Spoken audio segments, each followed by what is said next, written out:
You know, when we look up at the night sky, we tend to see the Milky Way as this static, beautiful band of stars. But that's not the whole story. Not even close. Our galaxy has a biography, a really dramatic one, full of cosmic collisions, invisible forces, and this constant swirling motion. So let's get into it. Okay, so picture this. You're out on a perfectly clear night, far away from any city lights. The sky just looks like it's packed with stars, right? An endless ocean of them. But have you ever stopped to think, how much of our own galaxy are we really looking at? The answer is, well, it's kind of shocking. With just your eyes, you can only see about 0.00003% of the stars in our galaxy. That's it. It's kind of crazy, isn't it? We're living inside this massive river of starlight, and yet almost all of it is completely hidden from us. So, why can we see so little?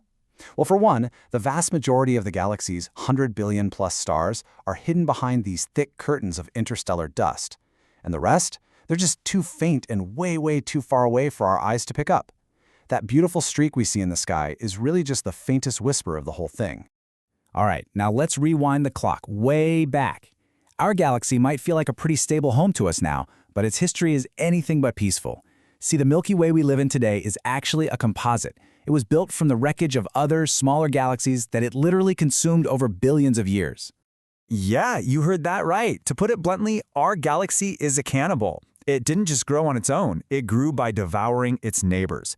And this process, this cosmic consumption, is actually fundamental to how huge spiral galaxies like ours even get to be so big. So how does this galactic cannibalism even work? Well, it's pretty methodical. First, a smaller dwarf galaxy gets a little too close. The Milky Way's immense gravity gets a hold of it and starts to stretch it out like taffy into these long, thin ribbons of stars. Then, those stars are stripped away and absorbed into our own galaxy's structure until there's nothing left. And you might be wondering, okay, but how do we actually know this happened? Well, astronomers can see the evidence everywhere they look. It's like a cosmic crime scene. They can map out these ghostly stellar streams, the leftover ribbons of shredded galaxies. They find immigrant stars that have a totally different chemical makeup, and they even spot stars orbiting backward, completely against the flow. All of these are clues left over from these ancient takeovers. So all that ancient history is what built the galaxy we see today. But see really is the wrong word, because absolutely nothing is just sitting still. Everything, our sun, our entire solar system, every single star you can see is part of this constant, swirling cosmic dance. Just how fast are we talking? Well, right now, our entire solar system is hurtling through space, orbiting the center of the galaxy at an absolutely incredible 828,000 kilometers per hour. That's over 230 kilometers every single second. We're really moving. But here's the kicker. Even at that insane speed, the galaxy is so unbelievably vast that it still takes our sun about 225 million years to make a single trip around. This cosmic journey has a name, and it's called a galactic year. To put that into perspective, the last time our solar system was right here in this part of the galaxy, the supercontinent Pangaea was just starting to break apart. And the very first dinosaurs, they were just beginning to show up. That's how long one galactic year is. Now, this is one of my favorite cosmic facts because it busts a huge myth. We see these beautiful spiral arms, and we think they're like these fixed structures with the same stars in them all the time. But that's not true. They're actually density waves. You can think of them like a slow-moving cosmic traffic jam. Stars drift into them, get bunched up, and that compression triggers new star formation, and then they drift right out the other side. And here's another little surprise for you. The Milky Way isn't a perfect flat pinwheel like you see in pictures. The whole disk is actually warped.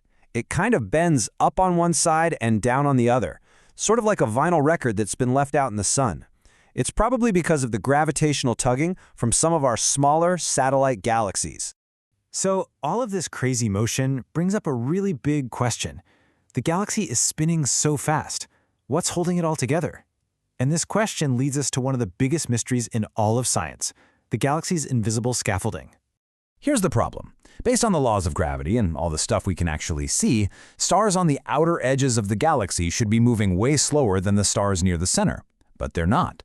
They're moving so fast that by all accounts, the galaxy should have just flown apart billions of years ago. So what is it? What's the invisible glue? What is this unseen force that's providing all the extra gravity needed to keep the Milky Way from just completely disintegrating? The answer, as far as we can tell, is something we call dark matter. It's this mysterious, totally invisible substance that we can't detect directly at all. We only know it's there because of its massive gravitational pull, which acts as the invisible scaffolding holding our entire galaxy together. And just look at the scale of this. All the stars, all the gas, all the planets, you, me, everything we can see and touch makes up only about 15% of our galaxy's total mass. The other 85% is this invisible, unknown dark matter. The galaxy we see is, and I mean this literally, just the tip of the cosmic iceberg. And speaking of unseen giants, at the very heart of all this, right at the center of the galactic dance, lies another one, Sagittarius A star. It's a supermassive black hole with the mass of 4 million of our suns, and it acts as the gravitational anchor, the silent conductor for this entire swirling orchestra. So what's next in the Milky Way's biography? Well, its story of consumption and collision is far from over. In fact, the next major chapter is already written in the stars, and believe it or not, it's headed right for us. You see, our biggest galactic neighbor, the Andromeda galaxy, is currently about 2.5 million light-years away. But it's moving towards us, steadily. And in about 4.5 billion years, our two giant spiral galaxies are going to collide.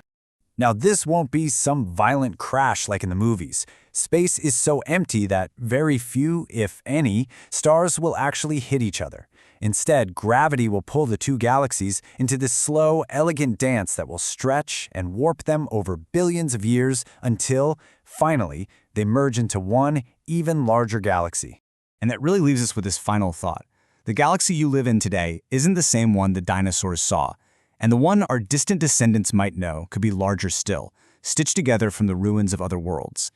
The Milky Way isn't a finished product. It's a living, evolving thing. It's a powerful reminder that we're all just living through one single chapter in a cosmic biography that is still being written across the stars.